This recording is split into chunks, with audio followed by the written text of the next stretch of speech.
What's up again, everybody? Well, if you didn't know, we're already deep into Road to Nationals season. Road to Nationals is made up of two different formats. You can either play the draft version of Road to Nationals, or you can play the classic constructed version of Road to Nationals. And we've already gotten some results in for the classic constructed side of things. So I'm going to give you my tier list based on those results and my own personal opinions on these heroes and where the meta's at right now. I've avoided doing one of these tier lists because I really wanted to wait until we saw things shake out and we can really kind of make more informed decisions based on actual results alongside of my own opinion. And it turns out that things are shaking out about what I expected to a certain degree, with a couple of minor caveats, which we'll talk about as we get close to there. But I'm going to break these down into 4 tiers, and here are the tiers. If you disagree with my tier, rankings or how I'm bucketing all of these heroes, let me know in a comment below and what you would recommend. But this is how I broke it down. Anybody in this win column right here is basically a hero that can just straight up win you a Road to Nationals pretty, I don't want to say consistently, I want to say can win you a Road to Nationals consistently. Anyway, it's a hero that's really good and can consistently just put top finishes, or at least get you into that top like 4 and vying for it. The next tier down is top 8 tier, and these are heroes that can fairly consistently get you to the top 8. If the meta is healthy, I would argue that this should be fairly full of heroes. That's what I would say, and I do think that is, for the most part, the case. These are heroes, like I said, can get you into the top 8 fairly consistently, have games against other heroes perhaps that have wins, but also can be a little susceptible to other things, and maybe less consistent, but overall are very good heroes to pick up and can just do really well for you. The maybe tier, that's kind of a funny name for a tier, but the maybe tier is basically heroes that could cut into the top 8 but are much less likely to do so. Nevertheless, if you are a good player on those heroes, you can leverage them into the top 8 anyway. So really, this is the step down tier from like these solid heroes, which would fall into tier 2, the top 8 tier. It's a step down, but you can make up for it by being very good at playing that hero. And then finally we have the Azalea tier. Basically, if you want to play in an RTN and have a successful result, you must be very skilled in order to actually make this hero do what it wants to do and perform well at a high level. So these are my tiers. It's like the top tier heroes that are like, cool, I want to win an RTN, I'm going to pick one of these. Cool, I want to play a really fun hero, a really good hero, but I want to try to top 8 in that RTN, maybe even push to a win. That's this tier.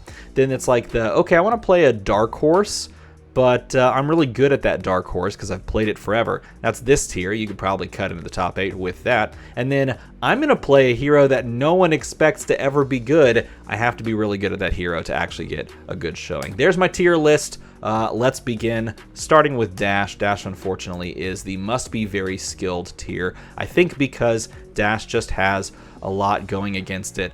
The Boost Dash version is good at aggro, but it's not better than any other aggro in the game, period, in the end of story. It is very expensive to play this version because all of your cards are like 1 and 2 cost, and it is very susceptible to ice from what I have surmised, and because of that it just falls into this tier where it's like not really cutting it. It doesn't appear that there are many people trying the control dash with pistols, and I don't think it's very successful because again it's just not doing anything that any other hero can already do, probably better. And that's just kind of where it sits right now. As long as Oldham and Shields are kind of around, it doesn't really bode well for that anyway. And Oldham's doing fine. It's not wonderful, but doing fine in the meta. So it's just not Dash's time. Speaking of Azalea, it's not Azalea's time yet either. It's funny those two are randomly put next to each other. Whoever made this tier list, like this tier maker list, good for you. Thank you for making it because I'm totally using it. You're awesome.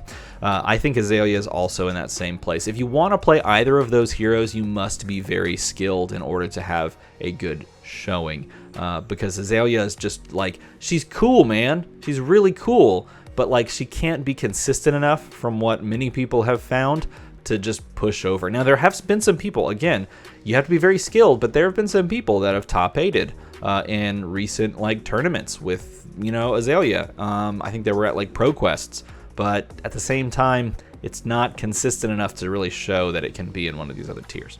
Viscera is in the win tier because Viscera not only has won RTNs already, but can consistently continue to win RTNs as long as things like Belittle Minnowism exist, as long as it can tutor up large powerful effects, as long as it has a giant toolbox of things against the best decks like it has. Viscera is just pushing that top tier because he's got so much going for him. And he can always just do like Viscera things. Pushing go again attacks with like Mauvrian Skies, pushing damage, splitting damage. There's always that available. It's not clearly not as powerful as it was because they did bring out Bloodsheath Skeleton. But even without Skeleton, you can still just push a bunch of damage. And he was kind of looked down on at the first Pro Tour, and yet there were still, I think there was one person that cut into like top 32 or something like that with Viscera, just dominating people, just crushing them over and over again. And so that's kind of where Viscera is. It continues to just be really good, especially if you're really good. And I think people are looking back at Viscera and going, maybe we shouldn't have counted him out so early just because he lost Skeleton. Oldham. Oldham strikes me as a top 8 hero, and the reason he strikes me there is because, for me, I think he's kind of falling as well. Oldham, to me, sits here in the top 8 because you can bring him, and if you're really good with him, you can easily kind of snug in that top 8, but you're going to have to dodge a few matchups, one of them being Prism, because I just don't think you can win that matchup. And then I think there are some of these aggro heroes that can actually start really pushing a little bit of that damage over the top and can consistently threaten Oldham's life total in ways that weren't possible before. Is that as easy? No, and that's kind of what Oldham's deal is. It's very defensive in nature and can protect itself against aggro, but some aggro decks and heroes are finding their way into that matchup, and so for me, he's falling a little bit. I don't think he's here. I think he sits solidly in this top 8 tier. Speaking of sitting solidly in the top 8 tier, I'm putting Lexi, and I'm going to put Lexi right under Oldham, but really I feel like these two are very close. And I want to say this too. I feel like all of the ice heroes have a shot in this meta because of disruption. I think disruption is a hugely powerful effect in this meta because all of the top decks, in my opinion, are aggro decks. And so if you can disrupt those heroes in any way, shape, or form, you have some game. You have some capabilities in this meta. And so for Lexi, she can do that. She's also very flexible and she can play the lightning, but I don't think the lightning is as necessary or as good in this meta because, again, you're just going to be out racing other racing decks. And I think Phy now, Phy being basically just like a better version of Lightning Lexi to some degree. Lightning Lexi pushes like the on-hit effects and things like that. Phy is just like, cool, I mean, on-hit effects are great, but I'm just going to kill you.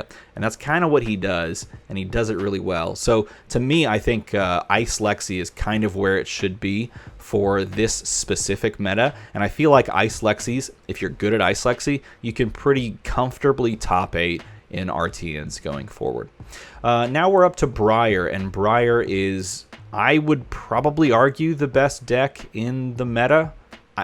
For me, it just feels like the best deck in the meta. I could be wrong about that. Let me know in a comment below if you think there is a better deck. Maybe you think Viscera is a better deck. But I think Briar is the best deck, and I think for 2 reasons. Really, I should say, I think for 2 decks. Because you can run the Redline version, the aggro version, and try to find success that way. Or my personal favorite is the Channel Mount Heroic version, which I think is the version that you want to run into like things like Oldham. And just in general is probably a little bit more consistent, I think, personally, in this current meta because you can run more blues, which allows you more flexibility against ice and disruption.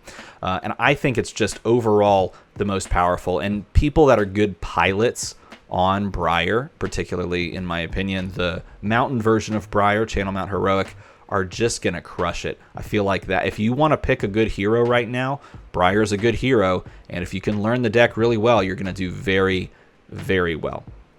Now we come to perhaps my personal favorite of this meta, and that's Icelander. I really like Icelander, and maybe a little bit too much, but I think Icelander is like the top of the top 8 heroes. I don't want to say Icelander creeps up into the win category just yet. One, because it hasn't proven true based on the numbers that we've seen thus far. But two, at least from what have been posted and talked about thus far. Maybe in some like RTN somewhere that hasn't really like reported perhaps an Icelander as one. But two, I think it's consistently going to top 8 going forward because I think as people play the new version of Icelander with Waning Moon, with disruption effects, with correct sideboarding and just very smart play of knowing when to extend, when to not extend, I think this hero is going to start really being powerful and really being prevalent in the meta. And I think that's really good for the meta because what this does is it pushes down some of these aggro decks, particularly if you're a very good pilot on Icelander, you can bully certain aggro decks if they don't know what they're doing into your matchup. And so this is pushing aggro decks pilots to be better, and it's pushing Icelander pilots to be better, and that's good. That's a really, really good thing, and I'm really happy that she is, in my opinion, this strong, and I'm hoping that she continues to be this strong. Again, I value this ice disruption in this meta. If I'm wrong, let me know in a comment below, but this is what I've seen. Prism's an interesting one because I think Prism is showing a lot of good results as far as like records and finishes and top 8s and things like that. So I'm putting Prism in the top, but I'm honestly, like, the more I think about it, the more I'm like, maybe Prism is down here. But nevertheless, I'm going to leave Prism at the top, and we'll see how it kind of unrolls and unravels over the RTN season. Prism's already got a couple of wins under her belt. I do think Prism sits here rather than, above these other two heroes. I actually think Prism is a little bit lower. Prism is the quintessential control deck. We're going to call it a control deck, even though it doesn't really feel like a control deck. It's a quintessential control deck in the top of the win column in that top tier. And for me, she sits right there. But I'm curious to see how she continues. I feel like this happens every time with Prism. People are like, Prism's dominant, and then she kind of fades down the stretch. So I'm curious to see if she does that again. Because personally, in my mind, she is kind of fading down the stretch. All right, first, maybe column is Bolton. Why now? Well, I think Bolton now has a little bit more room to flex without Starvo and without Chain in the way. Now, technically, I think Chain was probably an okay kind of a matchup, as favored for Chain, I would say, but like Bolton can actually do something. I don't think Bolton had any chance into Starvo, and now that Starvo's not there, and now that Chain's not there, I feel like Bolton has a little bit more room to breathe. You can play, interestingly enough, you can play Saber's Bolton, which is the combo OTK, not really an OTK, but it's just the combo Bolton. I made a deck tech about that, like, right when Monarch came out. So if you want to watch a deck tech from like a year and change ago, feel free to find that video from a while back. But that deck can exist. You can also try Raiden Bolton, which I actually really thoroughly enjoyed back in the day, but I don't know if it's as good of an aggro deck as these other aggro decks. So for me, this sits in the maybe. If you're a good pilot, you could probably push Bolton into top 8s, but you're going to have to be a really good pilot, maybe get a little bit lucky along the way. All right.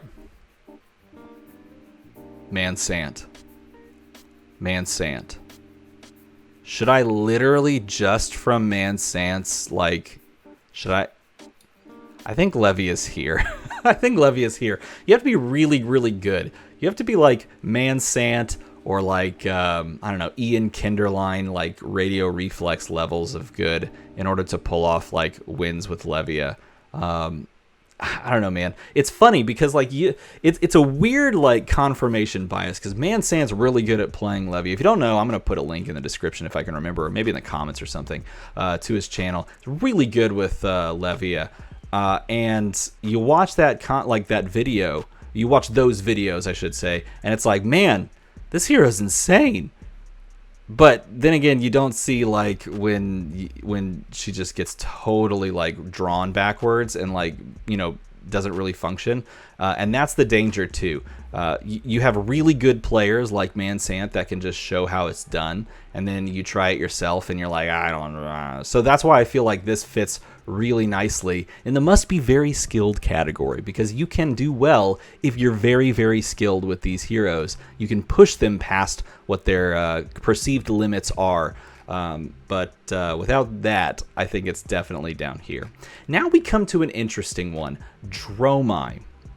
Dromi is in an interesting spot because Dromi actually, depending on how you build the deck, I feel like Dromi can actually be a variety of types of decks, like archetypes. Dromi can technically be like an aggro archetype, but then into certain matchups or in certain deck builds, she can be very controlling and just like outlast, protect, defend, build up Ash, make, dragons, build a board, threaten a lot. So for me, she sits in this comfortable, I would say right below the Lexi top 8 tier. I think you can actually, especially if you're good, and this is maybe an argument for her being down here, but I think if you're good, you can definitely top 8 with her, partially because I think there's going to be a lot of people that don't quite know what to do, when to trade, when to take down dragons, when to push face, but also because these heroes have to stop doing aggro stuff in order to control the board, or the defensive version of this can claw into the matchup and start dominating with the board. It's the same thing with Prism. Like Prism had that capability of making spectral shields over time, playing auras, and if you let the auras get out of hand, then she just overruns you. It's the same thing with Dromi, just a little bit different. That being said, I do think she takes a little bit more work, and I think she's going to take a little bit more like testing and understanding before she can really push her way into the top. I think she sits comfortably here in the top 8 possibilities. I think this is a hero that you can do well with. That's a good thing. Again, I want to keep saying this. It's good that these heroes are in this because you can pick up a hero and perform well. Phy to me fits... maybe Phy's just a better Viscera. I don't think so. I think Phy's right here for me. I could really kind of teeter-totter Phy back and forth. But Phy is just a solid top 4 hero. It's like if you want to pick up a hero that just looks very linear, looks very just like I'm going to do 3, 3, 4, 4, and 1, 1, like that sort of thing.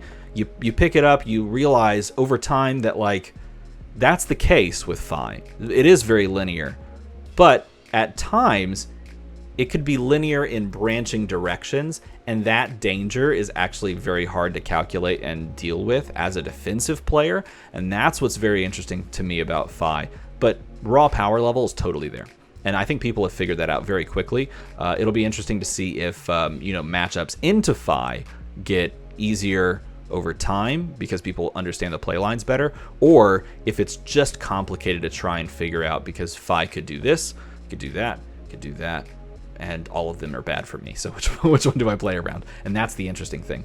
Dorinthia is very close to falling down into the maybe category, very close to falling down to the maybe category, but I do think Dorinthia is being tried and perhaps does have a spot in this meta. It'll be interesting to see when like Prism, for example, rotates out, earning points and moves into Living Legend status, what happens with some of these ancillary heroes like Bolton and Dorinthia, for example. I feel like these heroes have some capabilities. I think she's very susceptible to things like ice. So again, if you can ice her up, she's going to struggle because she, in a lot of cases, is fragile to disruption. Because you need the resources when you need them in order to, activate attack reactions and things like that. So it'll be interesting to see how she goes going forward. But I think these ice heroes really kind of bully her. So for me, she's starting to trend down here, but I'm going to leave her where I originally had her going forward. Reinar. I feel like this always happens. I'm gonna swap these two. I feel like this always happens. Reinar's like, I'm Reinar. I'm gonna do great this time. And then it's like, yeah, I mean, if you're really good, you can do great with Reinar. But otherwise, it's just gonna fall by the wayside. It can be very threatening and very high rolly, but it can also low roll, and that's the unfortunate part of things to me. I can't do it. I'm gonna move Dorinthia. I can't do it. No, I just have to. I have to, because I think Bravo is actually a top 8 hero now. I think Bravo is a top 8 hero now and going forward, especially when Prism hits the road. This matchup is terrible between Prism and Bravo, but the moment that Prism takes a hike, Bravo's right there to like just usurp, because Bravo's still real bad against a lot, like real bad to play against. Let's put it that way. For example, last night I played Dromi into Bravo, and I was just sad the whole time. It was very sad. There was nothing I could do. Every card in the deck, in Bravo's deck, can pop Dromi. I mean, not the non-attacks, of course, but there's like 10 of those, right? Everything else, every hand is like, oh, okay, if I attack with a dragon, it pops. Cool, okay, that's great. That's great. So this hero, I think, has a lot of play going forward. Probably still susceptible to ice. That's something that I was going to test, and maybe after I do a couple of things, I can put my Icelander CC deck back together and jam that out. I had to break it up so I could make a commoner Icelander and then a UPF Icelander. So Icelander's been all over the place for me, and it's been absolutely a blast, like one of my favorites. Katsu. All right, Katsu. It's Katsu time. Where does Katsu fall on this list? Does anyone have an opinion on Katsu? Because I feel like Katsu, kind of like Bravo and kind of like Reinar, always goes right to like people's minds like Katsu's gonna be good, but for me, I don't know. I just feel like right there. That to me feels right. Katsu feels like a hero that could be decent and could push you into the top 8 if you're really good with it. But again, it just falls short if you're pretty average, and some of these just aggro decks are just better. Just kind of how it goes, man. Some of these aggro decks are better. And finally, probably my favorite hero of all time, where does Kano sit? We just came out of a meta where everyone was trying to deal with this dominant deck, or dominant maybe 2 decks, and not teching like things against Arcane Barrier or like Arcane classes. And now Kano is going into a meta where Spell Void 2 exists on perhaps the best deck in the format, runs a decent number of blues, and can also pressure a lot, and can like run AB very easily. Doesn't have a ton of ways to pitch around, but can threaten a lot of damage. The worst possible matchup still, I would say, is this one. Maybe Oldham. I don't know. Maybe it's Oldham. Is unfavored against Icelander, because Icelander can just disrupt like in response, which is horrible. And also can play Rewind, and that can blow you up as Kano. Yeah, I think Kano is like either here or here. Might be here. Oh, like when I originally thought this through, he was here, but the more I think about it, oh, Kano, I'm so sad. I can't do that to my boy. He's got to go. I think this is correct. I think Kano sits here. So for me, this is what the meta looks like right now, which honestly, when you look at it like this, is actually quite interesting, because again, the way this breaks down, these are the heroes that you can just pick up and you can grind out games, get pretty good with them, and then just go win an RTN if you figure out how the play lines work, and you just, especially these 3, figure out the aggro. And I'm starting to trend this towards there, but we'll see as it plays out. Based on results, I think it deserves a spot. Prism deserves a spot up here. These are top 8 worthy heroes. You can actually pick these up and probably top 8, as long as you dodge the matchup. As like, for example, Bravo into Prism, you can top 8 fairly consistently, I would say, because he's really aggressive. And these heroes are very disruptive, and Dromi, I think, is just one of those that maybe sneaks in because it can do Prism things, and people don't understand where it's going yet.